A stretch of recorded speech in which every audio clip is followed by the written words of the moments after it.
Welcome to this explainer. Okay, today we are tackling a story that has absolutely captivated humanity for over 2 millennia. It's the ultimate tale of a lost utopia, an incredibly advanced civilization that was completely swallowed by the waves in a single day and night of catastrophic misfortune. I'm talking, of course, about the legendary lost continent of Atlantis. From ancient philosophical texts to modern blockbuster movies, this sunken empire has proven to be an enduring, global obsession that spans generations and cultures. So, let's just dive right in and uncover the mystery that simply refuses to die. Right off the bat, we have to ask, why do we keep searching for a fictional city? Because this is the ultimate contradiction at the very heart of our story. I mean, historians, geologists, and archaeologists all universally agree on one vital point.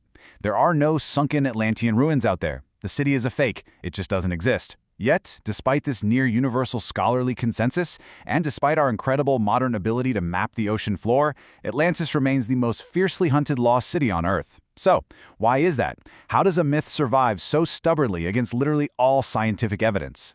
Well, to really understand that, we have to look at what Atlantis has mutated into today.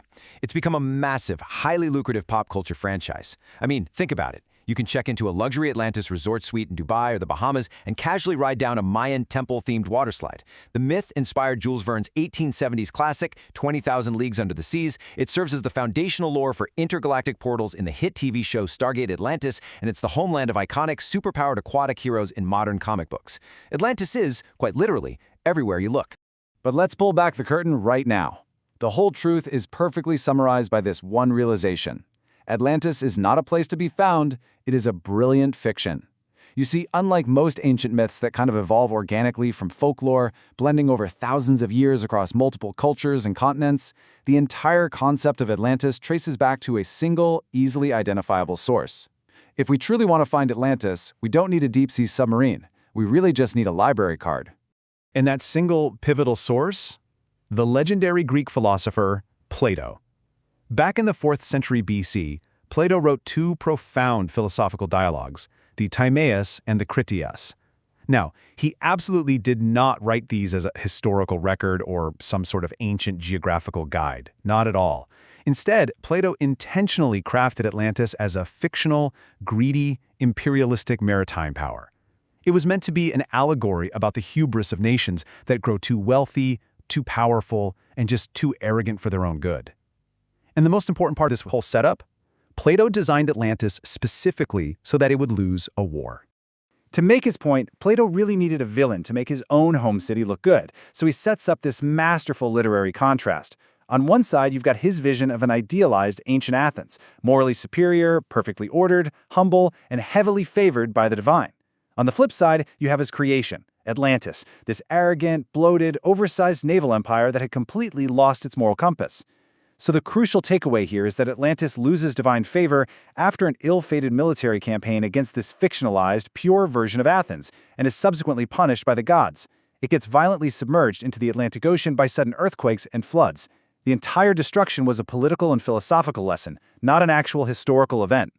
But that raises a pretty fascinating question, right? Where did Plato get the inspiration for this massive, catastrophic flooding in the first place? To answer that, we actually need to shift our gaze away from the Atlantic Ocean entirely and look over at the real-world geographical theater of the Aegean Sea.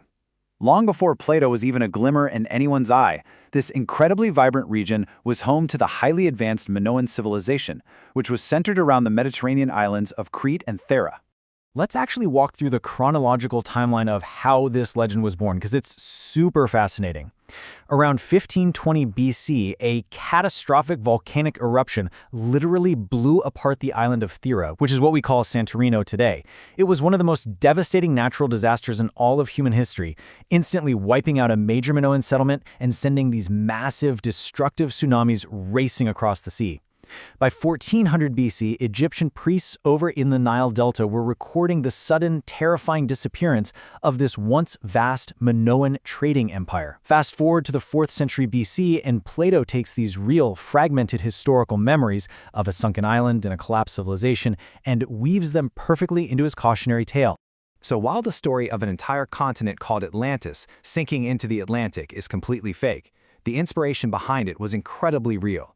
I mean, beneath the layers of volcanic ash on Thera, archaeologists have actually unearthed the tangible ruins of ancient Aegean societies. We're talking beautifully preserved cobblestone streets, complex multi-story buildings, and these incredibly vibrant frescoes. The catastrophic Minoan collapse wasn't just a myth, it was a devastating historical reality that echoed down through generations until Plato cleverly repurposed it. Now, for centuries after Plato, historians and scholars widely understood that the story was simply an allegory. Everyone was on the same page. But then, much later on, something shifted dramatically. In 1882, an amateur scholar named Ignatius Donnelly he completely broke the world's brain. He published a wildly successful book called Atlantis, the Antediluvian World. And Donnelly disastrously misinterpreted Plato's philosophical narrative as absolute historical fact. Almost single-handedly, this guy invented the concept of the new Atlantis that still dominates our modern imagination today. And let me tell you, his hypothesis was nothing short of grandiose. He claimed Atlantis was a real, physical continent in the Atlantic Ocean and the literal cradle of all human civilization. He explicitly equated Atlantis with basically all of our greatest mythological paradises, literally writing that it was the Garden of Eden, the Garden of the Hesperides, the Elysian Fields. He argued that every single ancient culture across the globe, from the Mayans in the Americas to the Egyptians in Africa, inherited their knowledge, architecture, and language from fleeing Atlantean survivors. It was a completely baseless claim, but man, it was incredibly popular with the public, and it kickstarted over a century of intense pseudoscientific obsession. And naturally, this created a massive, fascinating cultural divide. On one hand, you have serious modern scholarly efforts like Rodney Castleton's book Atlantis Destroyed, aiming to carefully deconstruct the myth. You have dedicated archaeologists and historians meticulously untangling the genuine, awe-inspiring truth of the Minoan eruption from the philosophical fiction of Plato. But on the other hand, pop culture enthusiastically grabbed Donnelly's wild ideas and absolutely ran for the hills with them. The pseudoscientific mutations of the Atlantis myth just became increasingly, almost comically outlandish as the decades went on. Speculative writers started claiming the city was sunken completely intact beneath the Bermuda Triangle, utilizing crystal energies that caused modern ships to vanish. Others proposed it was buried deep under Antarctic ice due to sudden catastrophic crustal shifts. Some insisted it was destroyed by a rogue comet collision in 1500 BC. Or get this, that it was actually inhabited by highly advanced spacefaring alien beings. What's especially funny is how loosely these fictions play with actual science. For example, when Jules Verne wrote about tourists casually taking a stroll through the sunken stone ruins of Atlantis back in 1870, he didn't even understand how crushing deep-sea water pressure actually worked. But you know what? Here is where the story gets truly amazing. We have to acknowledge the ultimate, beautiful irony of Atlantis. The stubborn, relentless obsession with finding a fake city inadvertently pushed humanity to uncover actual, breathtaking sunken history. By chasing a ghost, pioneering marine archaeologists have meticulously mapped submerged Roman port cities off the coast of Italy.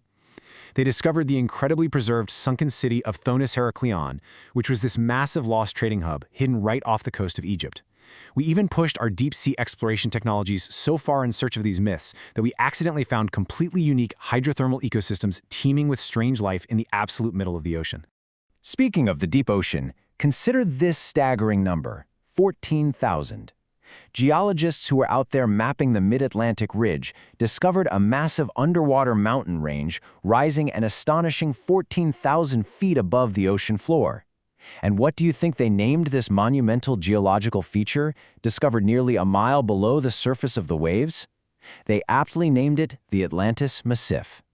We are literally out there mapping our planet's hidden underwater plumbing system, in part because early explorers were relentlessly inspired by an ancient myth. Which brings us to a really provocative question that I want you to ponder for a second.